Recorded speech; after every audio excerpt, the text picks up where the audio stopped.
ditanya apa kabar pasti jawabnya baik nih saudara ya. Kecuali kalau lagi mau curhat Tuhan nih nggak begitu baik, itu kalau gue bisa baik. Terus saya mau bertanya, apakah saudara bahagia? Are you happy? Do you live a happy life? Apakah Anda menjalani kehidupan yang berbahagia? Saudara-saudara, tadi Pak Ibu jawab, yes, amin ya. Biasa gitu ya, jawabnya yes tuh.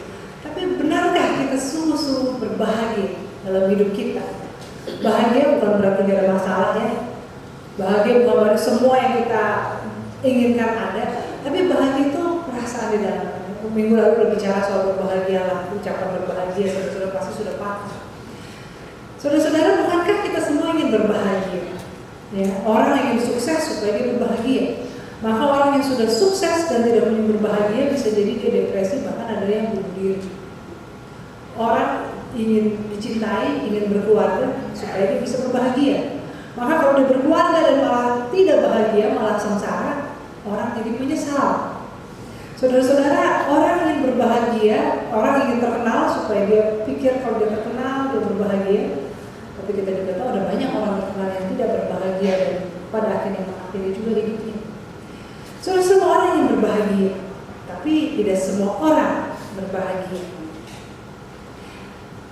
Saya mau mengajak kita merenung begini. Jangan-jangan kalau kita tidak bahagia, mungkin karena kita tidak hidup sesuai dengan kehendak Tuhan. Tapi saya kayaknya udah hidup benar, saya udah rajin berdoa, saya udah hidup gereja, saya nggak begini, nggak begitu. Tapi kok saya masih nggak bahagia? Saudara-saudara, kenapa saya katakan gitu? Karena Tuhan juga ingin kita berbahagia. Tadi kita nyanyikan Mazmur yang haleluya, berbahagialah orang yang hatinya takut akan Tuhan. Haleluya, pujian kepada Tuhan bisa muncul dari hati umat yang berbahagia. Maka Tuhan bukan karena Tuhan gila pujian, tapi Tuhan juga ingin umatnya berbahagia. Karena kalau umatnya tidak berbahagia, maka tidak akan bisa memuji Tuhan, tidak akan bisa hidup menjadi saksi di tengah dunia.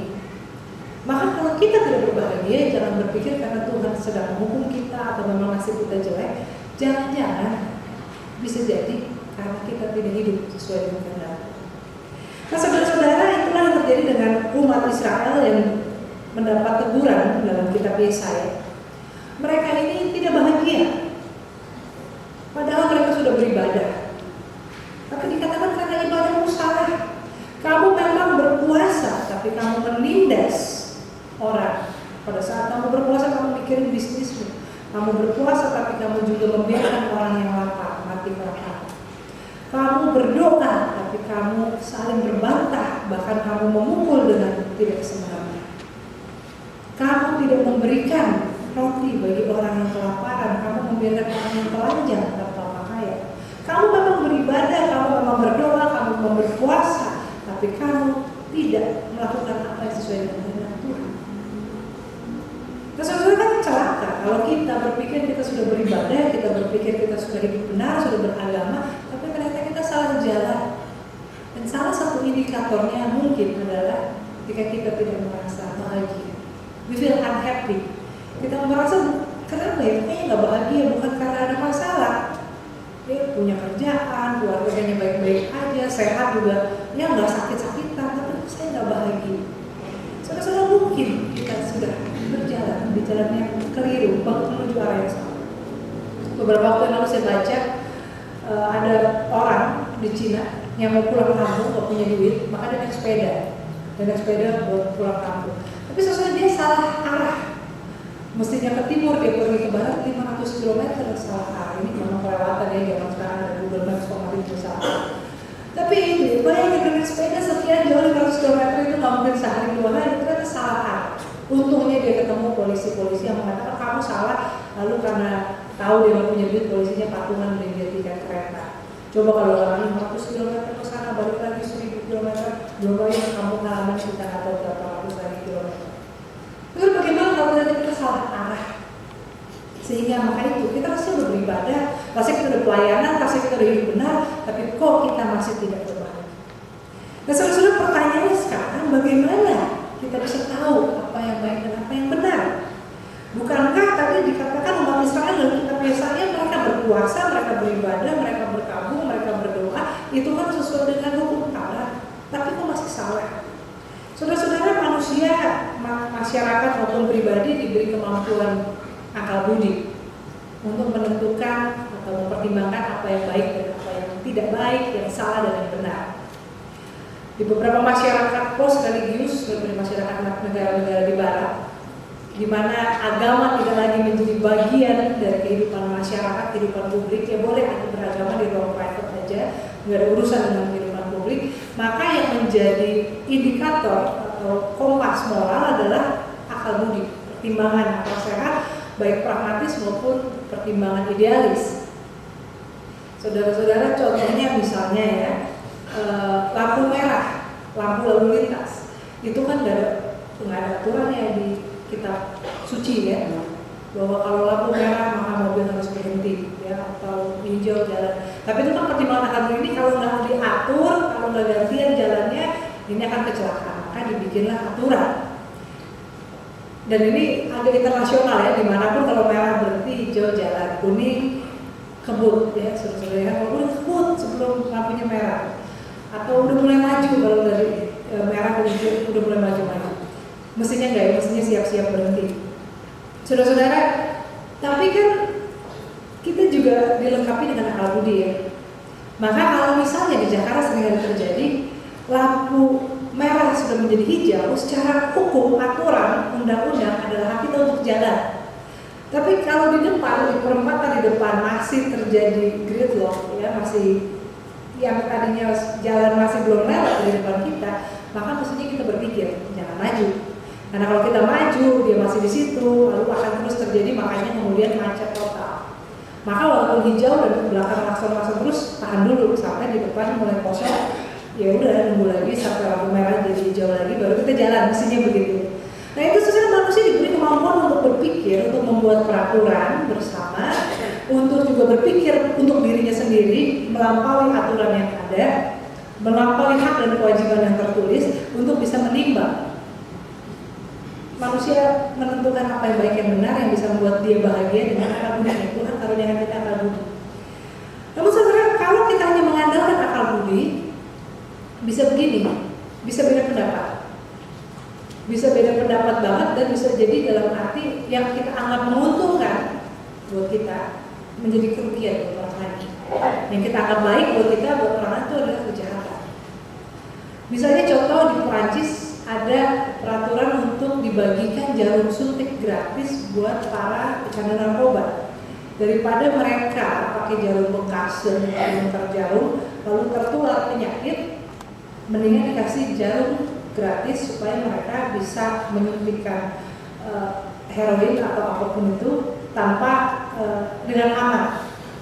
Nah ini kan kalau buat kita atau ya saya berpikir apa itu cara yang benar, apakah itu peraturan yang bijaksana. Maka pertimbangan akal budi dan pragmatis saja itu tidak cukup. Di sini kita memerlukan peraturan agama. Kenapa saudara-saudara? Karena kita yakin peraturan agama itu diwahyukan dari Allah. Dan itu menjadi tradisi yang turun-temurun diuji oleh waktu. Artinya ini bukan peraturan yang kita pikirkan kemarin sore, hanya berdasarkan pertimbangan kita yang hanya 1-2 langkah ke depan, tapi juga sudah teruji oleh perjalanan sejarah dan juga berasal dari Allah yang berada di tempat yang maha tinggi, yang bisa melihat jauh ke depan, mengenal jauh ke belakang, mengenal kedalaman hati manusia, tahu segala konsekuensi. Nah untuk itu maka peraturan agama memang harus sifatnya mengikat dan kita patuhi. Yesus juga berkata, aku datang tidak untuk meniadakan hukum Taurat atau kitab para nabi. 1 titik pun, 1 iota pun tidak boleh dikurangi, tidak boleh diubah. Dan kalau kamu dalam kehidupanmu, kehidupan keagamaanmu tidak lebih baik daripada ahli Taurat dan orang Farisi, kamu tidak akan masuk kerajaan surga. Saudara-saudara, saya baca ini sendiri berpikir, orang Farisi ahli Taurat itu sangat saleh. Mereka itu berdoa sehari bukan cuma 3 kali, bisa 5 kali, bisa 7 kali. Ya, sementara di SU ada doa pagi, Selasa, Jumat yang datang makin lama makin sedikit. Ya, sesudah mungkin dari cuma datang ke gereja, jangan-jangan kita sendiri juga di rumah nggak sempat doa pagi, nggak sempat baca Alkitab. Tapi Yesus katakan kalau kehidupan keagamaanmu tidak lebih baik daripada orang Farisi dan ahli Taurat, kamu tidak akan masuk kerajaan surga. Jadi hukum agama diberikan memang untuk dipatuhi, untuk dilaksanakan, bukan untuk ditawar-menawar. Nah saudara-saudara, Oleh karena itu kita jadi tahu apa yang baik, apa yang benar, yang harus dilakukan juga berdasarkan firman Tuhan.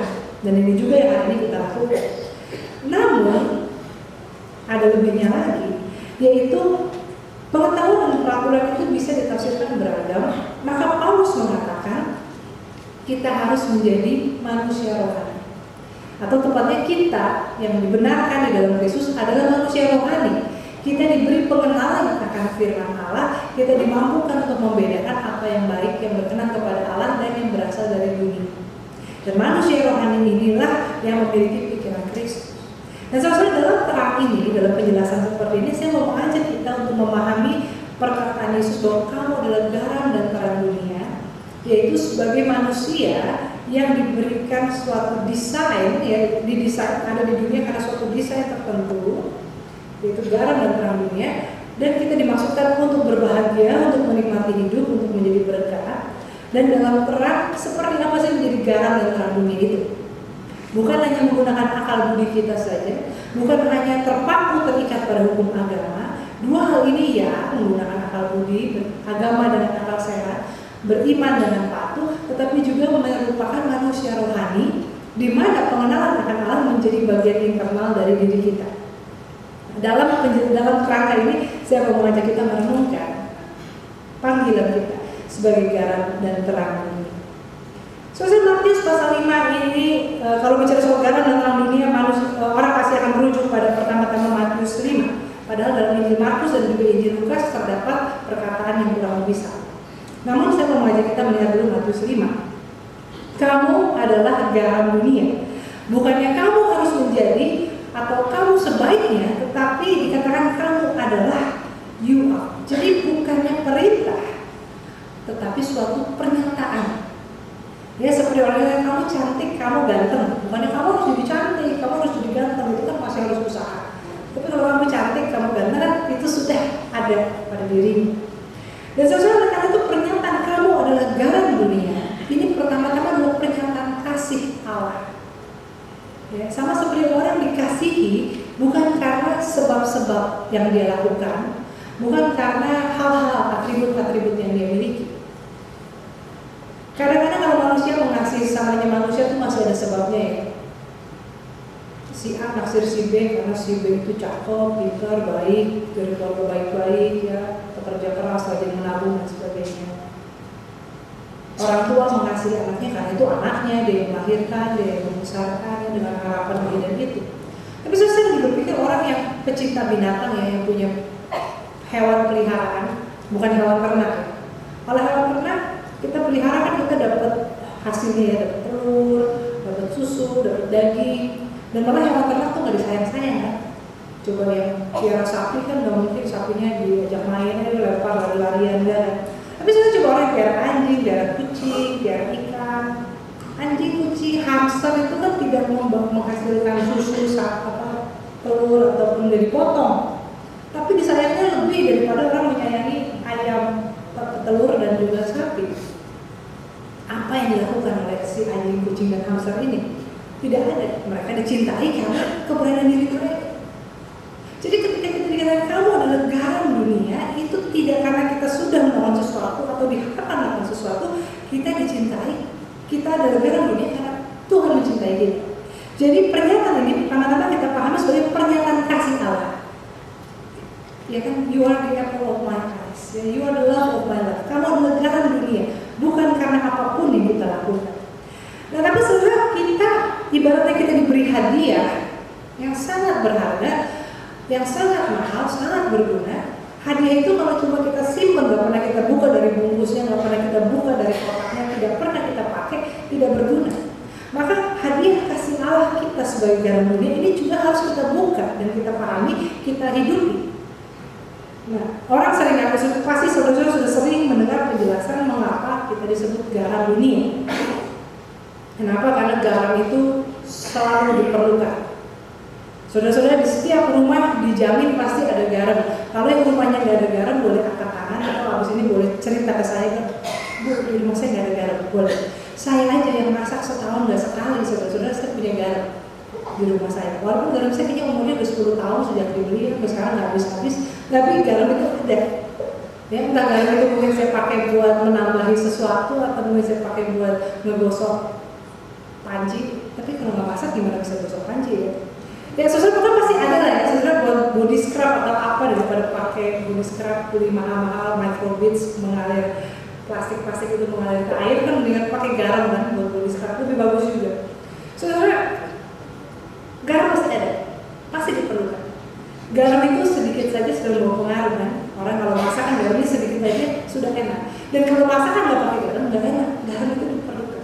Garam itu katanya nggak kelihatan tapi terasa. Kita mau makan oh ya garam dia tuh gitu, selalu ada, selalu diperlukan, tidak perlu